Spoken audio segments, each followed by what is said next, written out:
Reversing money transfer in Capitec is very easy. Today I'm gonna show you how to do it. First, open your Capitec mobile banking app. From the options listed, select Transact. After that, click on Debit Orders. Then enter your remote PIN. Now, select the transaction whose money you want to reverse from your transaction history.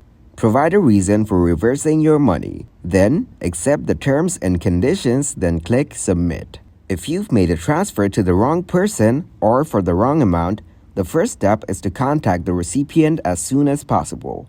Politely explain the situation and request that they return the funds. It's crucial to communicate and cooperate with the recipient. Get in touch with your Capitec bank branch or the bank's customer support as soon as you realize the mistake. Explain the situation to them and provide all the details of the transaction, such as the date, time, and recipient's information. The bank may be able to advise you on the next steps.